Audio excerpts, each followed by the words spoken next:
Tá bom. Então, bom, vamos dar início aqui à nossa programação do GEP Marília e Região, que temos aqui hoje a nossa convidada, a Marisa Giannichini.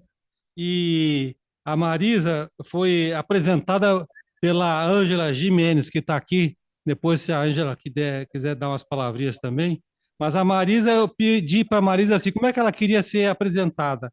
Aí ela escreveu para mim: bom, nasci em Olímpia, sou neta de Ulisses, essas referências estão na minha ancestralidade. A partir daí, formação em letras clássicas em latim, grego antigo. Atando essas duas faculdades na pós-graduação, meu foco continuou centrado nas tragédias gregas, analisadas pela teoria semiótica grego-marciana. A encenação pontua minha vida profissional, o que se recria no cinema. Leio a reinvenção das matrizes míticas, atenta ao secretismo de linguagens. E, bom, essa é a apresentação da Marisa. Eu sou o diretor da nossa comissão aqui, Diretoria de Cultura, aqui do GEP, e também a nossa presidente hoje não pôde estar, que está em Ribeirão Preto, a nossa Cibele Brandão, então pediu para mandar um abração para você, viu, Marisa? Muito E, obrigada. e não sei se a Ângela quer fazer algum comentário, Ângela, para introduzir a Marisa aqui. Não, não, Luiz, você fez perfeito, é isso mesmo, viu? Vamos seguir. Então tá bom, Marisa, então é com você aqui, as palavras suas aí, para depois a gente abrir para conversar. Obrigado. Tá ótimo. E olha, vocês podem me interromper também e participar. A gente pode fazer uma roda de conversa, eu vou falando, vocês vão falando, a gente vai criando essa interação aí, que eu acho que fica muito produtiva, fica muito interessante e não dá sono em ninguém, né? Tá?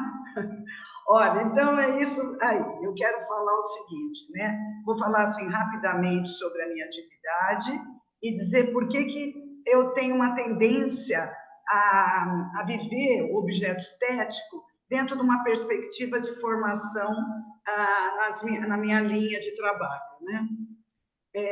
Então, acho que tenho assim, diante de Babel, vou dizer assim, o que me move diante de Babel, né? Primeiro, entender o mito na origem dele, e embora já haja estudos que trazem outras explicações para a confusão de línguas, né? Ainda o Inharrito vai trabalhar com o sentido primeiro da ideia de uma Babel, que é confusão, né? Ele traz para a tela exatamente o sentido mítico. Então, eu vou partir dessas duas referências que são muito caras para mim. A primeira delas é que, quando eu estou vendo alguma coisa, eu estou viciada na ancestralidade. Então, eu leio, mesmo quando eu estou lendo em outras, estou lendo, por exemplo, literatura, enfim, no cinema, na pintura, nas diferentes artes, sempre eu vou buscar invariantes do ser humano. Eu quero saber o que é que, na verdade, está representado por aquela perspectiva e que dialoga comigo, com os mitos com os quais eu convivo, né? Em primeiro lugar, essa questão.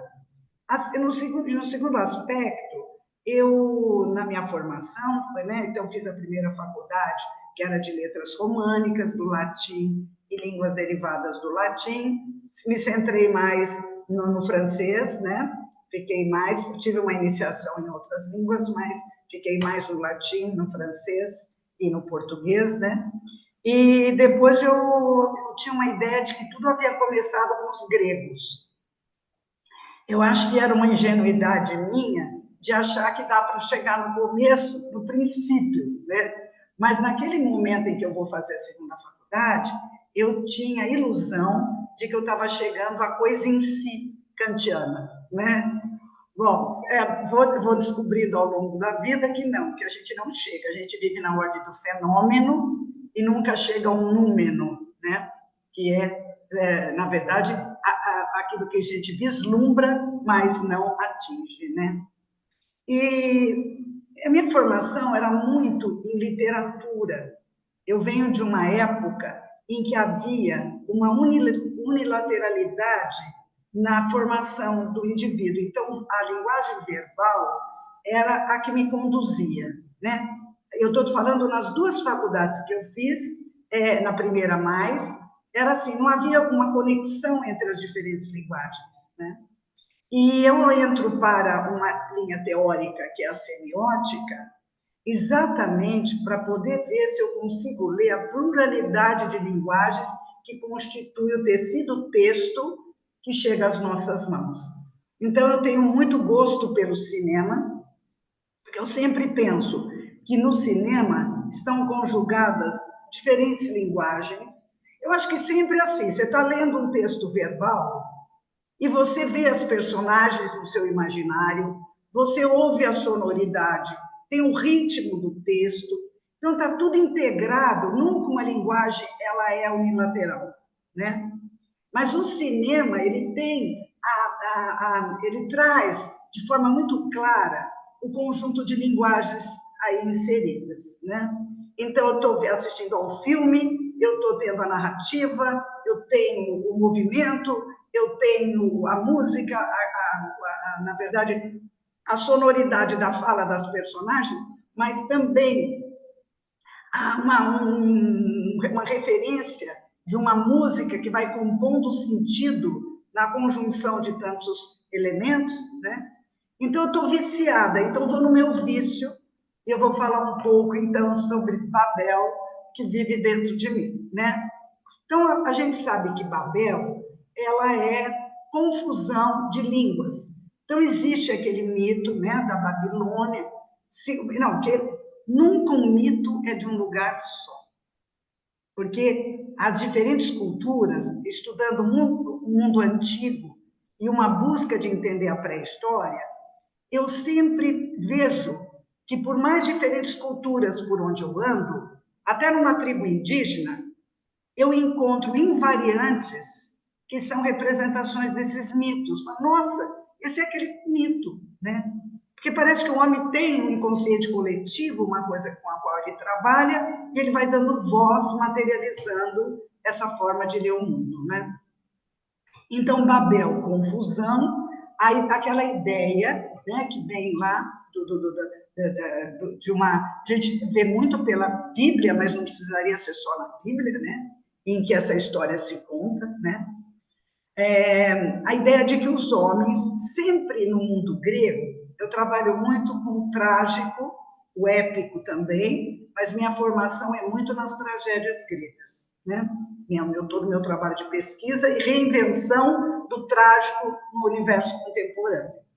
Então, é o seguinte, os homens, os gregos não sabem, não resolveram, e nós também não vamos resolver, se o que acontece na nossa vida tem a ver com a ate é destino, ou se é a hamartia, é a nossa cegueira trágica que nos leva para um determinado caminho e a gente, com arrogância, acha que está caminhando bem, e aí isso são as tragédias gregas e esse universo, né? Então, os gregos não resolveram ser ate ou hamartia. Ate seria o que a gente chama de destino, está na história do homem já prevista, ou se isto pode ser também conjugado com a ideia de que a gente tem uma arrogância, ou a gente tem, quer ser Deus, né? E aí somos punidos por essa ousadia. Então, aí a gente aprendeu, quando começou a estudar a questão do mito de Babel, é que os homens, né, puseram uma escada para chegar a Deus, né, ou para chegar onde os deuses estavam, para eles se tornarem deuses. E como eles, Deus percebendo isso eu estou falando numa determinada esfera que também chega à religiosidade, né? Mas esse mito está contado de diferentes formas, mas tem uma identidade. E aí os homens foram punidos, né, pela ousadia de querer serem deuses, né? Então eles vão falar línguas Deus os castiga, fazendo com que eles falassem línguas e um não entendesse o outro, né? E é esse o sentido que está no filme, né? É aquela profusão de informações e elas não chegando ao sentido primeiro, ponto de partida daquela história, que é aquele tiro dado sem previsão, ou, na verdade, na mão de um menino que estava querendo ver a extensão da bala até onde ela ia, né? Só que a história das fake news, né, é exatamente isso. Ninguém entende ninguém, nenhum espaço, né? O mundo inteiro falando e tentando explicar o que foi que aconteceu, mas ninguém chegando à origem, o ponto de partida, que era uma questão de um menino com uma arma na mão, atirando, sem, na verdade, previsibilidade, porque não houve intenção de atingir alguém que estava em turismo ali em Marrocos, né? Eu também queria contar para vocês que, então, como que hoje a gente entenderia essa diversidade de línguas que acabou constituindo a história da humanidade, né? E aí, no século XIX e XX, um grupo de linguistas, né, começaram a perceber que certas línguas faladas no planeta, elas tinham invariantes, começando a estudar o latim, o grego e o sânscrito, que é a língua da Índia. E começaram a perceber que havia similaridade entre esses códigos. E esse grupo vai, então, fazer pesquisa, é um grupo bem forte no Brasil, um grupo também bem forte de pesquisa, e vai fazendo um estudo em busca das matrizes. E vão, então, revisitar o mito de Babel numa outra dimensão. Então, os homens falaram línguas diferentes, não é por castigo, porque aí, quando eles contaram essa historinha lá no passado, mas é porque, nas migrações, quando os povos se deslocaram, cada um foi para um setor, para um lugar, e aí, aquela língua que era comum, ela foi se diversificando e criando as diferentes línguas. Hoje, 70% das línguas faladas no planeta são de uma língua que eles recompuseram, chamado indo-europeu, né? Então, eu não vou falar disso hoje, porque eu vou ficar no sentido que o filme traz. O filme está inscrito no sentido da Babel, confusão e castigo pela híbris dos homens. Muita arrogância, e aí vão sofrer as consequências de quererem ser mais do que homens e se tornarem deuses, né? Então, vamos lá, vamos começar por aí, né? Bom, então, em primeira instância, era que eu queria, eu vou colocando aqui numa sequência, eu não vou seguir papel nenhum, porque eu acho que aí eu fico olhando para vocês e me encanto com a beleza de vocês, tá? Bom, então, assim, já inserimos, eu estou parecendo aquelas professoras dando aula para adolescente, tá? Eu estou sentindo vocês muito adolescentes aí também. Mas, enfim, o sentido da Babel, então, é um sentido que se manteve durante muito tempo e só no século XIX é que se reinventou, por meio de pesquisa, uma outra forma de entender a diversidade de línguas, pelo menos um grande núcleo, maior núcleo das línguas faladas no planeta, né?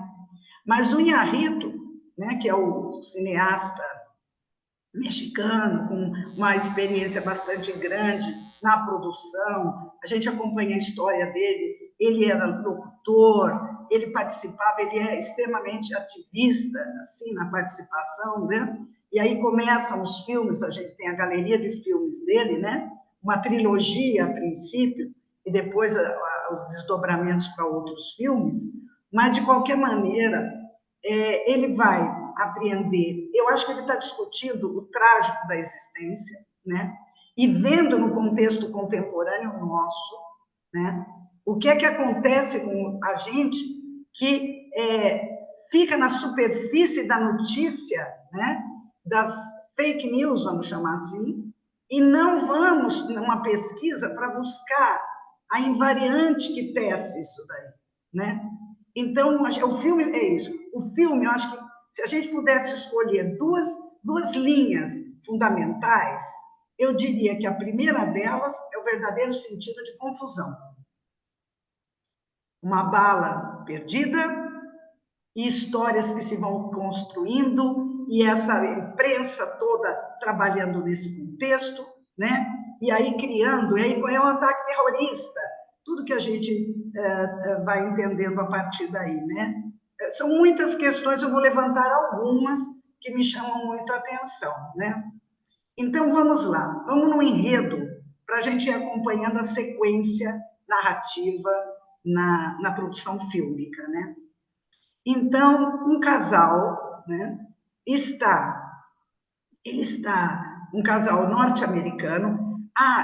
O que também é muito grande nesse filme, no sentido de buscar invariâncias no meio das variáveis, é o fato de que está acontecendo, vários países estão envolvidos, e depois, pelas notícias que chegam, essa matéria vai ser passada para os outros que não estão diretamente ligados a esse núcleo da história, né?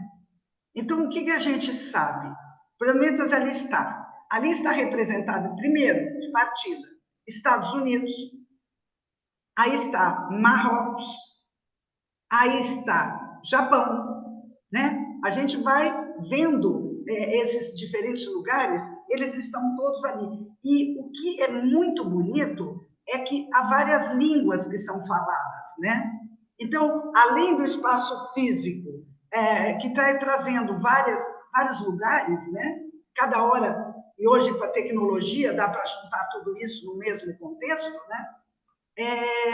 Está também essa ideia da desinformação.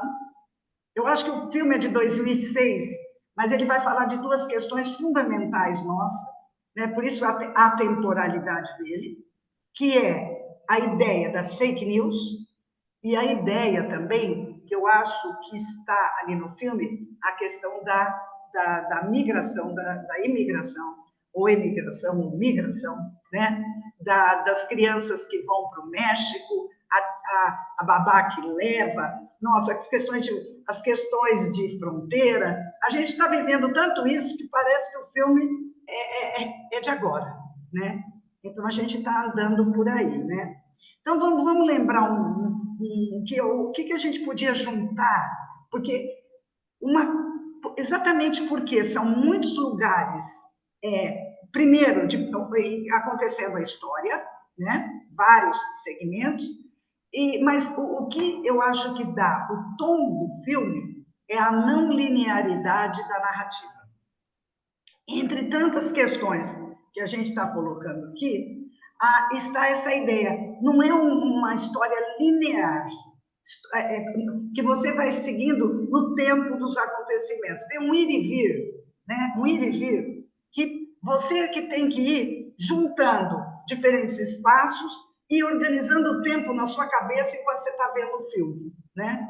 Se é que você quer pôr uma certa ordem. Eu vou tentar pôr uma certa ordem, mas não obrigatoriamente que isso esteja dessa maneira no filme. É só por uma tentativa da gente poder discutir sobre um enunciado que se organiza para a nossa interpretação, né? Então, vamos lá. Primeira questão. Um casal norte-americano resolve fazer uma viagem, né, para conhecer norte da África, ali Marrocos, e a gente já percebe de antemão que é uma iniciativa mais do marido, que tem vontade de conhecer esses lugares, né? E parece que a mulher, ela está fazendo mais para estar de acordo com o desejo dele, né? E aí uma conversa deles, que isso vai ser muito bom, a gente muda de área, vamos ver, mas a gente esquece um pouco nossos problemas.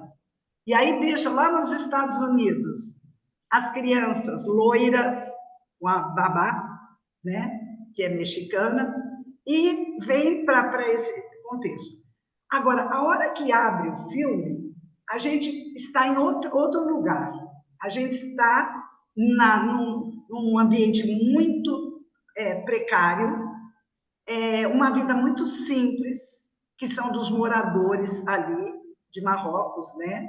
E mora um espaço físico, é um espaço, uma construção ali, montagem de pedras, né? Você vê que a casa é assim, o lado da pobreza instalado ali, né?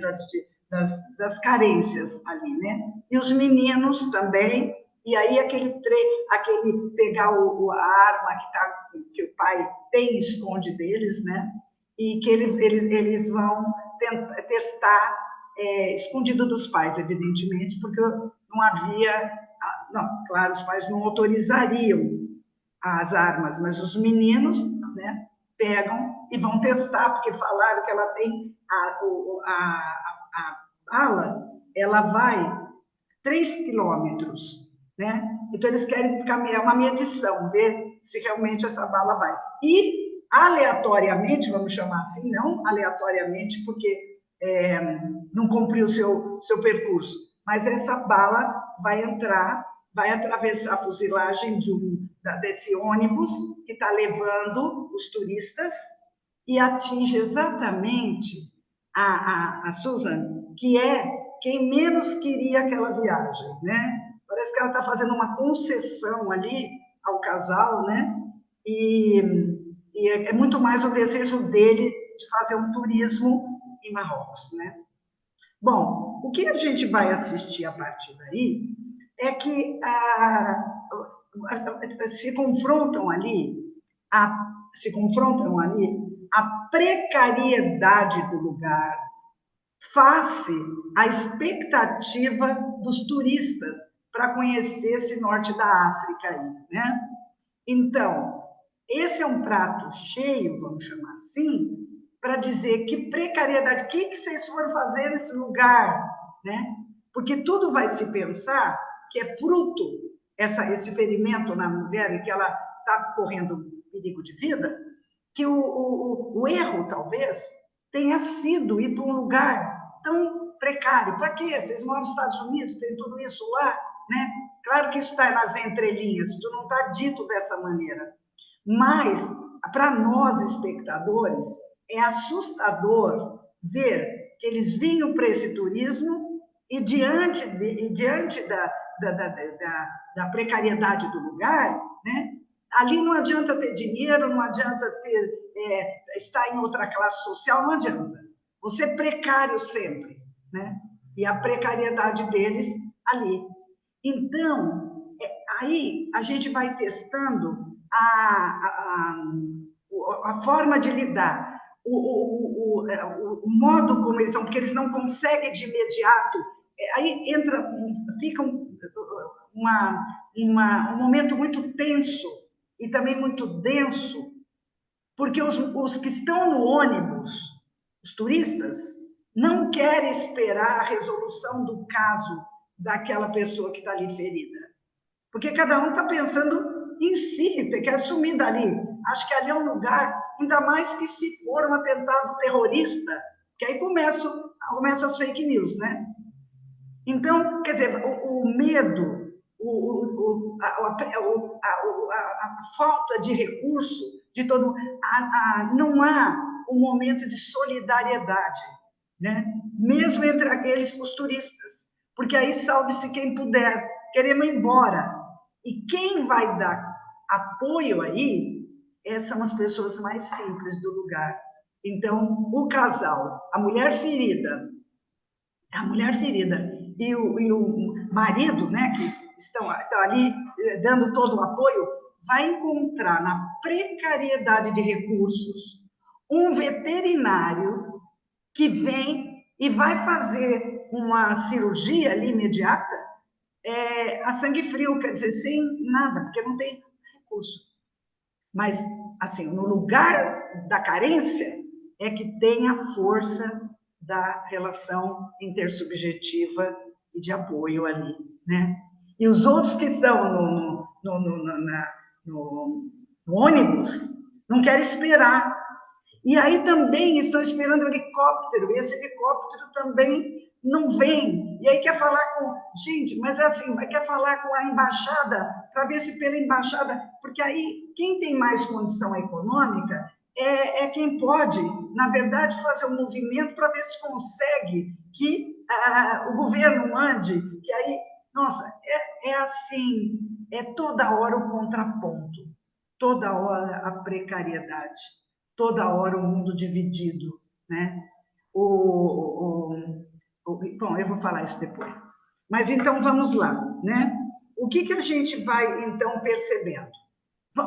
Nós trabalhamos até agora com esse núcleo que é do acidente, né? Mas já tinha a cena anterior, que era a cena do menino pegando a arma e atirando, né? Que é o começo do filme. Então tem os recortes e a gente vai tendo que montar esse quebra-cabeça, né? E aí começam as outras formas, as outras histórias que vão se cruzando por aí, e a gente vai lá para o Japão, né? Aí a gente vai lá para o Japão, então começa a vida acontecendo, os jornais anunciando, a mídia anunciando, né? Que tem um atentado, que acho que foi um atentado, que um problema ali em todo esse contexto, né? Lá de Marrocos, né? E aí a gente vai assistir o modo de ser daquela sociedade, né? E é tão interessante, porque tem jovens, aí as músicas, muito interessante. Cada vez que se traz um país, é uma composição musical típica que constrói a atmosfera de cada uma dessas regiões, né? Então, vem ali esse Japão, né? E aí a gente vai se organizando para ver como é que isso vai entrar aí no contexto desse conjunto, né?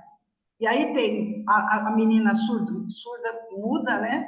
Ela é uma jovem, tem outras ali, então tem uma precariedade de linguagem. Elas se comunicam, mas a gente sente, primeiro, o contraponto econômico, porque ali é o lugar de um desenvolvimento bastante grande, tecnológico, de uma vida com outros recursos, né? Com outras coisas, comparado àquele Marrocos, em que a gente está também acompanhando a cena, e que não há, assim, há um encontro, mas há uma demora para as coisas acontecerem, para conseguir uma solução, né? Mas aí a gente vai vendo a falta da linguagem, né? E aí a gente entra em outro contexto, né? Quer dizer, não é outro, é um desdobramento. Porque essa menina que está ali, ela que é uma delas, né?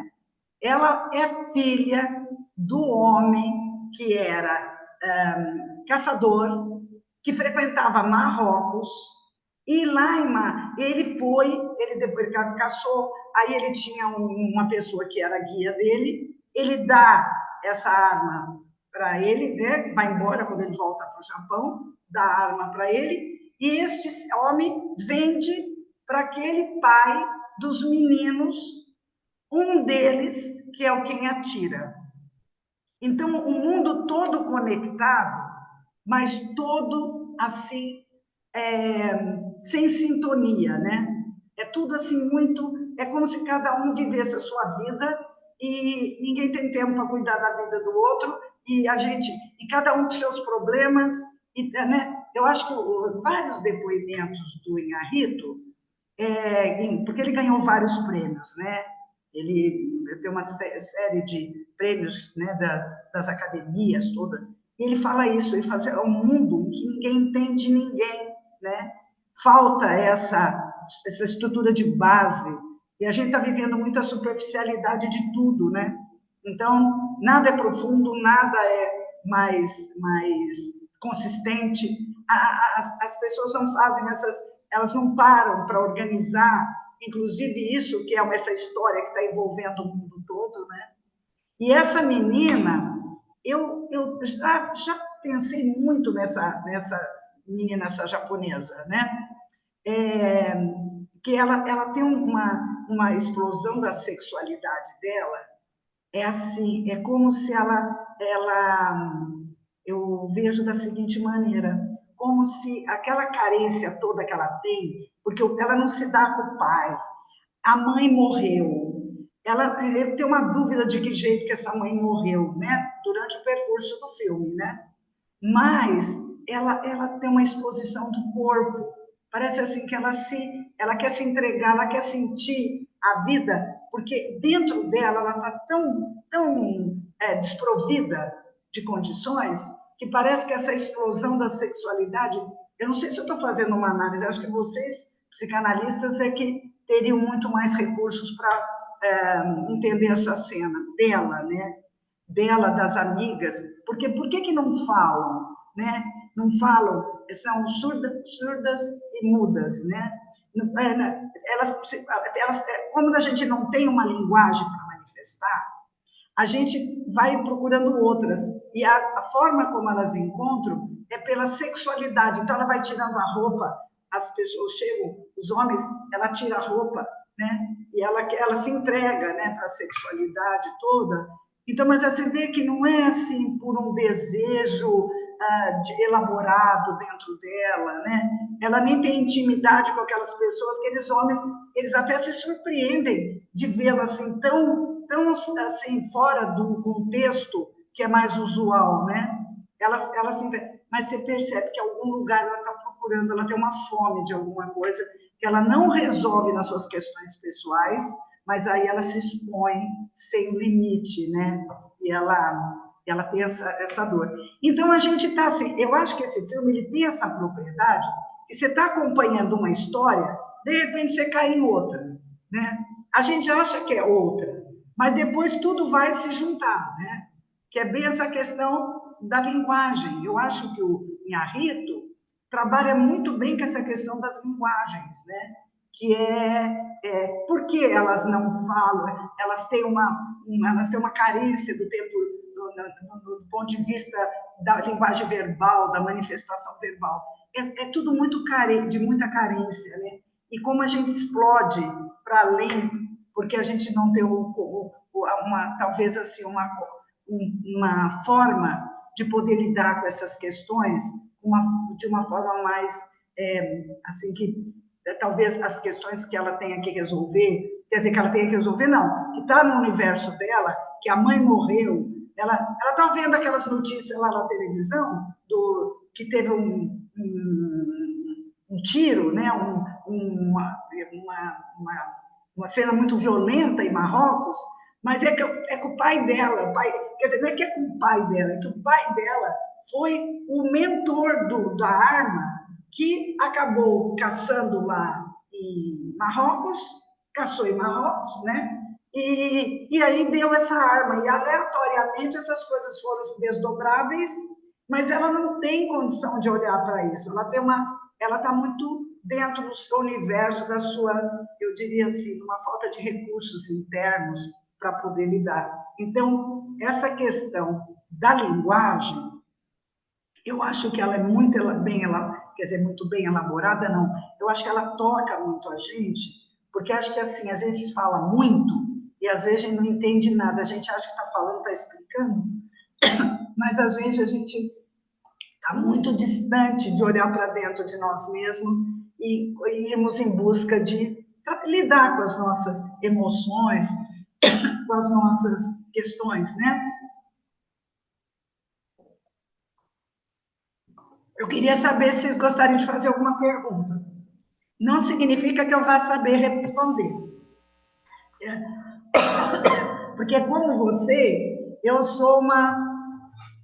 sou formada em cinema, mas eu adoro poder namorar o cinema.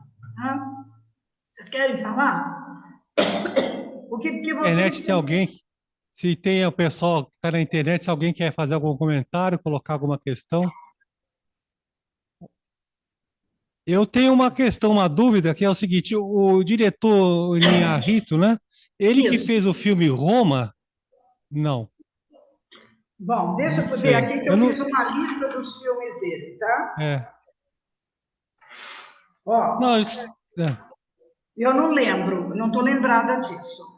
Mas tá. olha, eu pus aqui que o filmes que eu já vi são. Não, não é só porque eu já vi.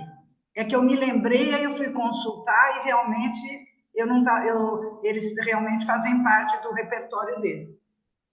Ele faz uma trilogia que são Amores Brutos, Amores Perros, 21 Gramas, Babel e Babel.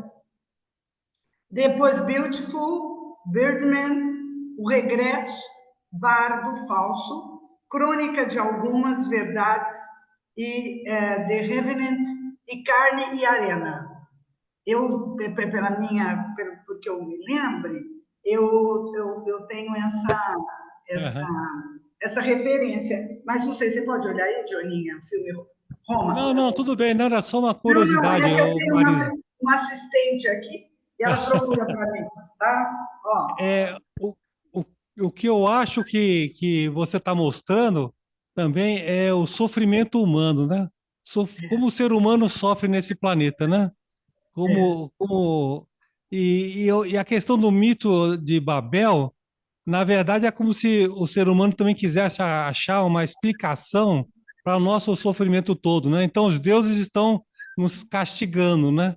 E produzindo esse sofrimento todo. Mas eu queria destacar dois pontos do filme, que já vou falar. é a alegria dos mexicanos, né? Aquele Ah, eu casamento. quero falar disso também. É, Mas fala, eu acho e, bonito. e o outro ponto é a cena final, né? Que com o pai e a filha é maravilhosa. Aquela cena eu chorei de emoção, porque é uma coisa linda. Mas pode continuar, já que ninguém quer comentar, continua, Marisa. Tá Ah, bom, então ó, surgiu aqui, só Marisa, surgiu aqui uma questão, então. fala bem.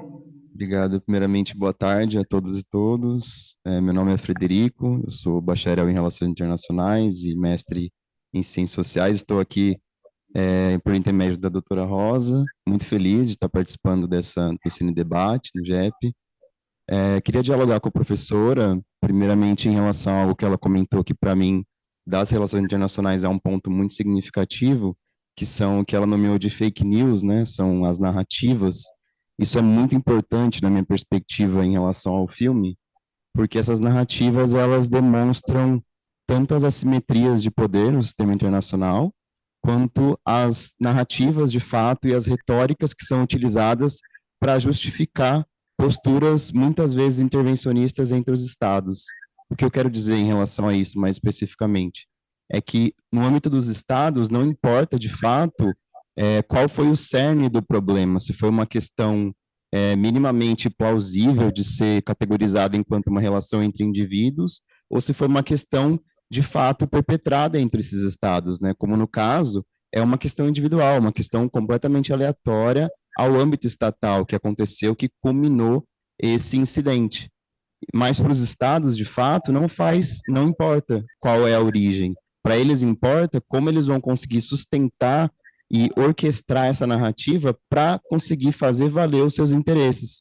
Então é interessante nesse contexto, né, o filme de 2006, no contexto de guerra ao terror, é interessante para os Estados Unidos, mais especificamente, fomentar a narrativa do terrorismo. Então eles vão utilizar essa situação para de fato fomentar essa narrativa e utilizar isso no jogo das estratégias geopolíticas, como isso vai favorecer os Estados Unidos enquanto um estado dominante para conseguir articular suas ações nas periferias do mundo, mais especificamente no norte da África. Então isso é um ponto muito significativo que o Iñárritu, enquanto um diretor mexicano muito preocupado e vinculado com essas questões geopolíticas internacionais e sociais, traz também para conseguir, de fato, dialogar com as perspectivas e narrativas que são dadas a partir das periferias do mundo. Ele, como um latino-americano, para ele é algo muito significativo nesse sentido. Então, para ressignificar essas retóricas e dinâmicas do poder, que muitas das vezes são narrativas que vêm de cima para baixo, e de cima, no caso, para as grandes potências, mais especificamente, né, dialogando com o realismo nas relações internacionais. E para além desse âmbito das relações internacionais, eu também, assim como a professora, a personagem da jovem japonesa, ela também me chama muita atenção, porque eu fico me questionando em relação à linguagem, aí eu vou entrar numa seara que é distante da minha área de formação, né, como curioso mesmo, Será que a linguagem por si só, ela consegue traduzir os desejos? Será que os desejos, de fato, primeiramente, são traduzíveis? E será que a linguagem é um artifício que por si só é capaz de traduzir aquilo que nós, de fato, queremos? Se é que nós sabemos o que queremos? E se esse desejo, ele não está alicerçado com base em uma falta? Isso eu acho que é importante, porque o background dessa jovem é um background de falta no sentido do luto, né? Vários outros personagens também estão orquestrados e perpetrados indiretamente pela questão do luto, isso é uma coisa muito significativa, seja do casal norte-americano, seja da própria jovem japonesa. Então, eu acho que o luto ele pode ser um fomento, de fato, que dialoga com essa questão da falta, e por si só a linguagem é algo que talvez tente traduzir um desejo que nós nem sabemos o que de fato ele é. E eu acho importante a figura dessa jovem japonesa, porque também dialoga metaforicamente com a ideia de desentendimento, né? Porque existe um desentendimento em torno da linguagem, sejam dos americanos que estão no Marrocos com os árabes, com os marroquinos, porque eles não conseguem se comunicar e se entender por serem linguagens diferentes, mas a japonesa também, por essa dificuldade, por essa impossibilidade de se comunicar através da linguagem, também entra num ponto significativo nesse sentido, que dialoga com toda a orquestragem do filme. Então, acho que ele traz também essa personagem para enfocar quais são os potenciais e as limitações da linguagem falada também, né?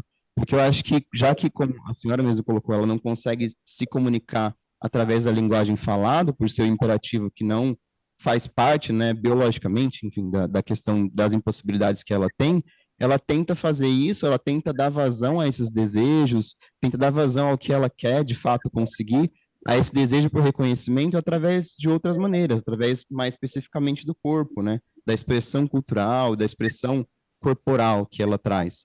Então, acho que é um personagem que, para mim, é muito significativo para entrar em outras questões, e aí acho que as pessoas, de fato, profissionais da área da psicanálise podem dialogar com muito mais especificidade sobre isso, mas eu acho que é um ponto que abre margem para fazer essa intersecção, né, entre a linguagem e a psicanálise, entre a linguagem e questões de ordem subjetiva, né, então, porque eu acho que a figura dela tem muito disso por trás.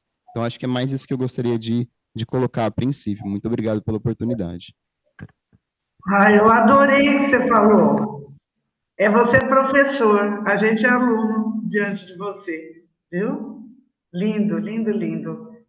É tão bonito ver jovens, né, com essa leitura de mundo. A gente começa a ver que o mundo não está perdido, tá? É um prazer ouvi-lo, viu, meu querido? Tá? Queria falar, eu concordo plenamente com o que você disse. Eu acho que a linguagem verbal, primeiro que ela vem contaminada pela ideologia, né? Pensando em termos de que mostrar Marrocos como um lugar de perigo é muito preocupante para os marroquinos, porque depois ninguém quer ir mais para lá, porque fala, ixi, lá você não tem segurança nenhuma, os recursos são muito precários, ali é alvo de atentado terrorista, se constrói isso, destrói o país, né? E a gente vai percebendo ao longo da narrativa que a preocupação do governo marroquino com esse tipo de forma, da forma como está sendo apresentado ao mundo, né? Então, o discurso, a retórica, ela é totalmente contaminada, né? Porque se você, ali às vezes, pensar nos sofistas lá da antiguidade, né? Eles falavam, não existe verdade, existe o que você quer que seja verdade e os argumentos que você usa. Quando eles dizem isso, a gente começa a achar que eles não, quinto século antes de Cristo, né? Você começa a achar que eles estão deturpando as coisas. Não, eles estão lendo o mundo antecipadamente, até hoje a gente não acordou para isso, porque o poder, ele não quer que as pessoas tenham essa leitura crítica, que vá ler exatamente como as coisas estão se dando, né? Como elas acontecem. Então, a linguagem verbal, E todo o envolvimento, o tom da voz, o espaço que é dado ao poder, tudo isso é uma verdadeira ditadura do poder, não é? Porque, na verdade, assim, as vozes que soam são essas do poder. Então, a linguagem, por isso que é muito importante que a gente não fique só no verbal, que a gente trabalhe também com as manifestações, com as formas de expressão que vêm de outras camadas, né? Para a gente poder entender melhor. Eu acho que a gente... Assim, eu queria falar uma coisa para vocês. Assim, eu sou muito... Agora as pessoas falam que eu sou otimista, né? Aí eu falo, olha, não, eu tenho vontade de construir um mundo diferente. Se eu não consigo em larga escala, no espaço em que eu atuo, eu quero fazer as pessoas aprender a pensar. E além daquilo que é verbalizado, porque pode estar extremamente comprometido com um viés de poder, né? Olha o que o Inharrito fala no momento em que ele está no Festival de Cannes, que ele vai ser premiado. Ó, todas as nossas ideologias estão destruindo o mundo e dentro de nós estão limitando nossa habilidade de conexão. A gente não consegue se conectar porque a gente é fincado em ideologias e aí um não entende o outro, né? Então, é um mundo mesmo dessa questão de Babel, né? Da Babel. Bom, alguém quer falar mais? Eu vou falar agora um pouco sobre as crianças. Ó, isso, ótimo, estou adorando o que vocês estão falando. Surgiu Olha, mais a minha Marisa, fala... surgiu mais um comentário aqui, por favor. Peraí. Espera um pouco, deixa eu falar também uma coisa, só um detalhe. Está claro a maneira como eu estou me apresentando para vocês? Tá. Tá. Se vocês quiserem que eu revisite algumas ideias que eu trouxe para a gente chegar a um consenso entre nós, por favor, eu estou aberta a ouvi-los. Tá? Bom, pois não. Boa noite. Já é noite, né? Boa noite. Boa noite. Obrigada, muito legal a sua fala. Uma coisa que me veio foi com relação às meninas que não falavam no Japão, o preconceito. É verdade, também isso. Preconceito. Elas eram lindas, elas eram meninas muito bonitas. E os meninos ficaram muito interessados nelas. Quando eles viram que ela não falava, ele voltou imediatamente para a mesa dele e começaram a dar risada, que elas eram mudas, né? Então, eu acho que quando ela tira a roupa, tira a calcinha, é para provocar, então, de uma outra forma, ele chegar em mim, sabe? Assim, um desejo de ser amada, de ser aceita. Claro, é isso. Então, já que ela já que ela sentiu que ele teve o preconceito, elas perceberam. Então, ela faz isso, assim, né? E é como ela consegue, pelo menos, sair com eles, tomar êxtase, uísque, e dançar e tudo, né? E eu acho que é isso. E mesmo lá com o detetive, né? Quando ela tira a roupa, é uma necessidade desesperada de ter um afeto, um amor, um abraço. Não sei. É verdade, é isso daí. Eu também acho isso daí muito pertinente que você está falando, é isso mesmo. É interessante... Desculpe, Não, pode falar. Não, pode falar, terminei. É interessante, eu já apresentei esse trabalho em outro cinema de psicanálise, aqui em Ribeirão eu convivo muito com a sociedade de psicanálise, porque as pessoas têm um interesse enorme de linhas paralelas de estudo, por exemplo, estudar os mitos, né? Ver as matrizes, acho que acaba sendo um campo também paralelo, mas de interesse. E acho que também, eu ando muito com os psicanalistas aqui em Ribeirão, né? Assim, com cursos e convivência, e acho que o fato de eu trabalhar com a semiótica de trabalhar com sincretismo de linguagens, que não é só o verbal, tem outras linguagens investidas aí, eu acho que é muito bem-vindo, pelo que elas me dizem, as pessoas, para o ambiente do setting analítico, né? Porque ali existe, claro, o verbal, mas o que está em fluxo é todas as manifestações que vêm por outra ordem, né? De outras linguagens aí, né? O tom da voz, a atmosfera, o entorno, um espaço mais contido, aparentemente mais contido, né?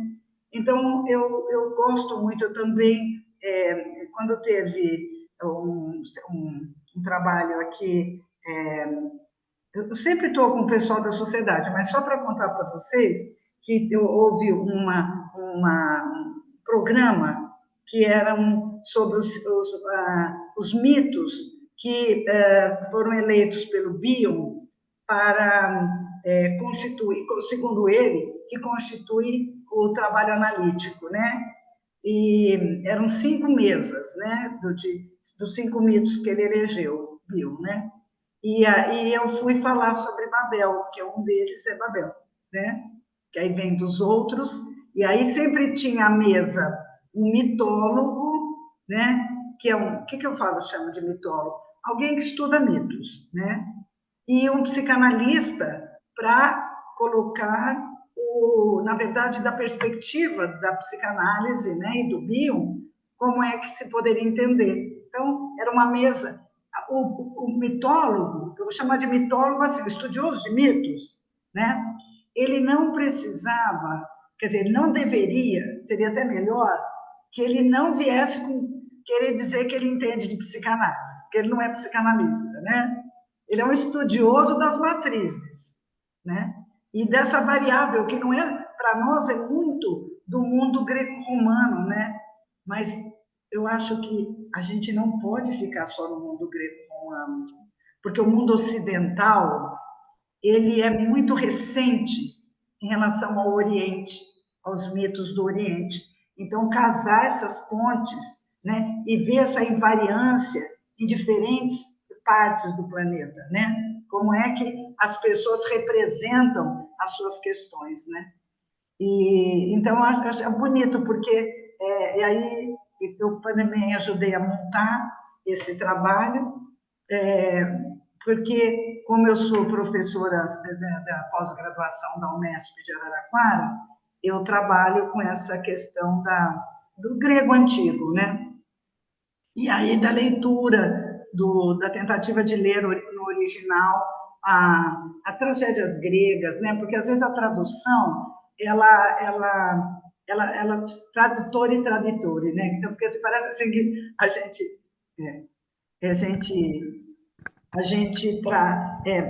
é muito interessante ler na tradução, ninguém precisa estudar grego, não, mas é interessante isso. Então, eu gosto muito de conviver com essa ambiência de diferentes grupos de pesquisa, de trabalho. Parece que isso dá muito gosto, sabe? Da gente poder viver essa conjunção, né? Então, e Babel é sempre uma... E não é que eu escolhi Babel, eu fui escolhida para falar de Babel. Aí a história vai se desdobrando, né? Mas foi muito interessante. Então, eu estou sempre nesse meio e eu aprendo muito, né, também com as falas dessas pessoas, porque é muito interessante, a gente vive num campo, né, em que a gente vai tentando se especializar, mas a gente não pode perder o diálogo com outros campos, né? Então, eu tento, dentro do possível, viver em roda, sabe? Que acho que isso daí é fundamental, né? Alguém quer falar? Isso.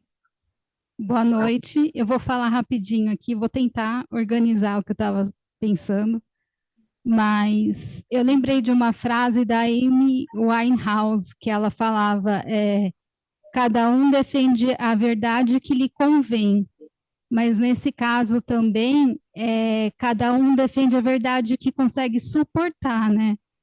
Porque no caso, no caso da moça, ela não conseguiu nem entender o que o pai dela falava para ela, como foi a morte da mãe dela, né?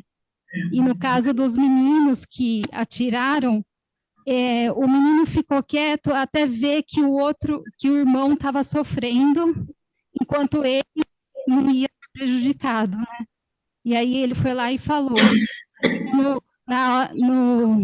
Na hora do casal, eles chegaram naquele momento crítico para eles falarem do sofrimento que eles estavam sentindo diante da morte do filho que faleceu dormindo, né?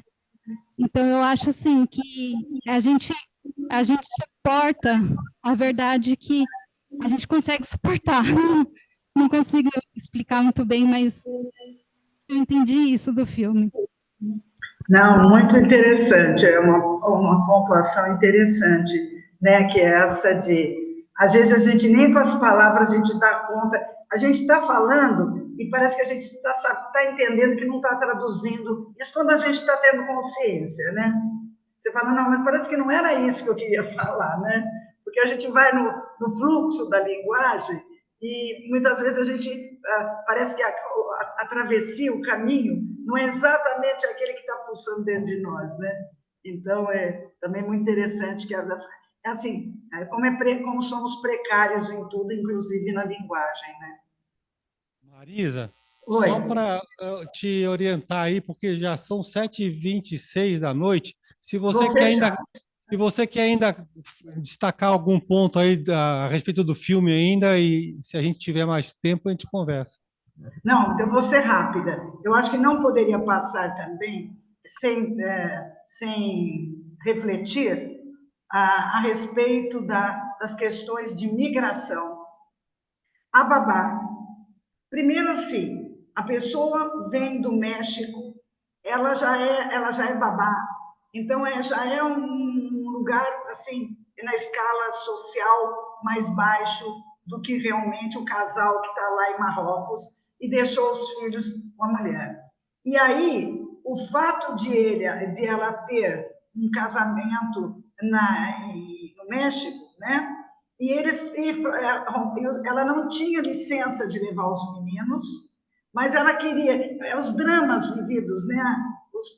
Drama, né? O drama vivido por ela, porque é uma pessoa da família que vai se casar, ela tem a responsabilidade sobre as crianças, e aí eu acho que esse confronto de chegar essas crianças, tudo que está assim, se você pensar do ponto de vista do que é correto, se a gente entrar numa discussão dessa, ela está errada de ir. Mas não sei se ela está errada de ir, porque também ela não tem vez nenhuma, né?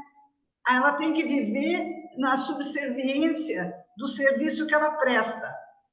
Então, tem que ser muito mais o que é da ordem do patrão do que do mundo interno dela. E eles vão. E eu achei tão bonito tudo que aconteceu ali. Nós estávamos falando de música. Cada lugar com as suas músicas, né? O seu ritmo, né? E para ele, o Inharrito, que é do México, e aquilo lá é uma dança para ele também, né? E as crianças, elas têm aquele estranhamento, porque elas não têm contato com aquela forma de ser daquele povo. Mas elas entram para dançar, para brincar, que acho que também a vida...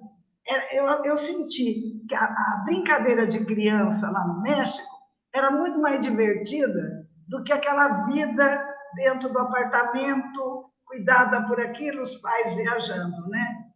E a grandeza da volta, né? E claro que vai pesar sempre no que é mais fraco, né? Então, ela vai acabar sendo deportada, né? E o casal não vai, né?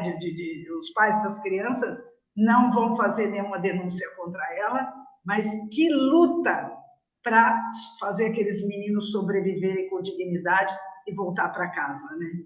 Parece que esse mundo ele é tão marcante no sentido das desigualdades, né? O que é o direito de um, o direito do outro, né? Como interpretar isso dentro de uma... sem levar em conta uma visão ideológica que acha que um tem direito de tudo e o outro não tem direito de nada, né?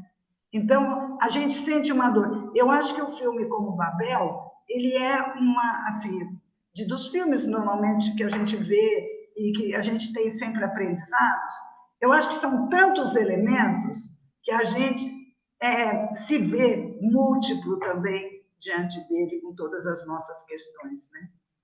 Então, é isso que eu gostaria. Eu não sei se fui numa linha que era melhor, mas foi aquela que eu dei conta, porque eu gosto muito da oralidade. Eu acho que esse negócio de ficar lendo fica muito, muito acadêmico, mas não tem o calor do contato, né? E eu gosto das interações sensíveis. Eu acho que esse formato aqui, ele me agrada muito, eu fico muito feliz. Eu agradeço muito o convite. Foi muito bom para mim também. Então, não sei se quer falar. Tem alguém aí pela internet? Não, né? Mara quer falar? Uma coisa que eu também pensei na violência do Estado, né? Como é igual, assim, em todos os países, a polícia, né? Como ela trata o cidadão, como ela trata Verdade, isso daí, que violência, meu Deus. assim, o cidadão não é ouvido, né? Também não tem voz, ninguém escuta ninguém. Eles seguem um protocolo igual em todos os lugares. É algemar a pessoa numa situação sem sentido algum, que não precisava de algema. Era uma mulher que estava ali pedindo socorro, de não compreender como que ela ia carregar, não ia largar as crianças, iam morrer os três, quer dizer, foi como ela salvou as crianças, né? Então, no Estado não houve o cidadão, em nenhum lugar do mundo, nem na Austrália, nem nos Estados Unidos, nem no México, nem em lugar nenhum, né? Em lugar nenhum, principalmente com o povo pobre, né? Óbvio, né? Claro, toda essa hierarquia aí, né? Parece mas assim, uma pobreza, né? De relações humanas, né? De afeto, né? De afeto e de comunicação, é De incomunicável. comunicação e de instauração de valores que são a contramão da humanidade. Contramão, A gente não verdade. devia nem chamar valores, né? É, só isso. Tá ótimo. Então, tá bom, gente. Bom, Marisa, eu acho que fomos aqui, vamos dizer, tendo uma experiência muito boa mesmo. O filme é espetacular, realmente eu não conhecia o filme. Deixei para ver o filme hoje, fiquei muito impactado emocionalmente. Mas tem um ponto só que eu queria destacar. Também no meio desse caos e sofrimento tem a solidariedade humana, né? Como as pessoas se juntam para resolver os dramas, né? E ajudam um ao outro. Como isso também aparece no filme, né? Então, Marisa, muito obrigado, viu, pela sua presença e espero que a gente tenha aproveitado. Ângela, obrigado pela indicação aqui da Marisa, né? A Ângela que trouxe você aqui para nós. Obrigada, Então, Ângela. e obrigado, então, Marisa, obrigado a todo mundo que esteve presente aqui Boa e na noite internet. para todos, muito prazer. Ótimo Obrigado. tempo para nós. Muito Obrigada. obrigada. Obrigado. Tchau, boa Foi um noite. prazer. Então, boa Tchau, noite. querido. Tchau, Boa obrigada. noite. Angela, obrigada. Bem. Obrigada a você, querida. Sempre. Obrigada, bem. Tchau.